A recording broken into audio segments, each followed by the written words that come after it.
Բարև ձեզ հարգելի հայրենակիցներ, ես այսօր ձեզ ներկայացնելու եմ գյուղատնտեսական մեծ ռեֆորմի մասին տվյալներ, որը մենք առաջարկելու ենք Հայաստանի բոլոր գյուղերին։ Այս ծրագրի մասին մենք մասնակի պատմել ենք Ստեփանավան կատարած վերջի այցելության ընթացքում։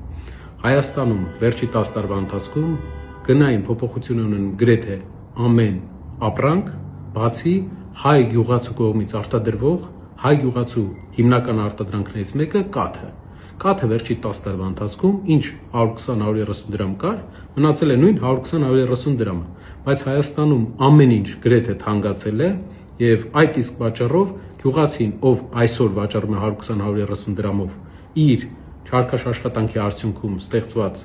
կաթը, նույն գնողունակությունը չունի, ինչ 10 տարի առաջ եւ ավելի թանկ են ապրանքները, այդ իսկ պատճառով գյուղացին կարելի ասել աղքատացել է։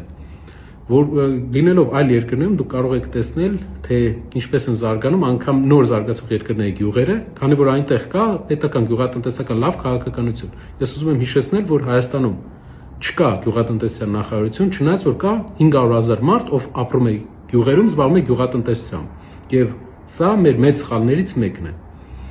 Ինչ ենք մենք առաջարկում։ Գյուղացու 120-130 դրամ կաթի գնից հավելյալ պետությունը պետք է սուբսիդավորի եւս 40 դրամ, որպեսզի հասկանանք 120-130 դրամ, երբ գյուղացին կաթը վաճառում է, նրա շահույթը ընդամենը 40-50 դրամ է, քանի որ խոտի գին, այլ ծախսեր եւ աշխատանքի մեծ աշխատանքի արդյունք է, անասնապահությունը դժվար աշխատանք է։ Իսկ եթե պետությունը եւս 40 դրամ սուբսիդավորում է, նրա շահույթը գրեթե կրկնապատկվում է։ Այսինքն մենք ապահովելով 170, 160-ից 170 դրամ ստաբիլ կաթի գին անգամ մայիսին, հունիսին, հուլիսին, լավ սեզոնին կկարողանանք գյուղերին, գյուղատնտեսական տնտեսություններին, գյուղացիական տնտեսություններին տալ կրկնակի եկամուտ եւ դա հեղափոխական ազդեցություն կթողնի մեր գյուղերի վրա։ Շատերը կհարցնեն, կասեն ինչպես է դա անելու, քանի որ սուբսիդիան դա բյուջետային ծախս է։ Պատասխանեմ, մենք հիմնականում դեմ ենք այլ ոլորտներում սուբսիդիայի, բայց գյուղատնտեսության մեջ մենք կողմ ենք սուբսիդիային, քանի որ այլ երկրները նույն բանն են անում։ Օրինակ, Հայաստան եկող բելարուսական փոշին 9000 տոննա ռուսական բելարուսական փոշի, որը 100,000 տոննա կաթից է ստացվում, փակել է մեր ամբողջ շուկան եւ Հայաստանը չի փակում իր պահանջը։ Մեր առաջարկն է տարեկան հայկական բյուջեն 52 միլիարդ դրամ է ծախսում գյուղատնտեսական ծրագրերի վրա եւ մենք տեսնում ենք, որ վերջի 7 տարվա ընթացքում գյուղատնտեսությունը երկրում անկում է ապրում, չնայած այս հարյուրավոր միլիոն դոլարների պետական ծախսերին, որոնք կարող ենք համարել, որ էֆեկտիվ չեն։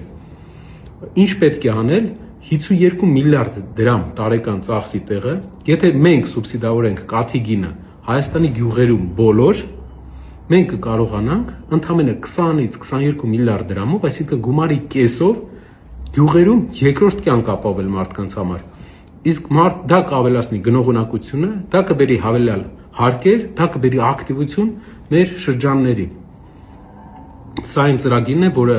մեծ հաճույքով եւ մեծ պատրաստակամությամբ մենք պատրաստ ենք անել եւ մեր ձևաշարժման հաջողության պարագայում մենք դա անելու ենք 6 ամսվա ընթացքում, որի համար շատ ուրախ ենք։ Շնորհակալություն։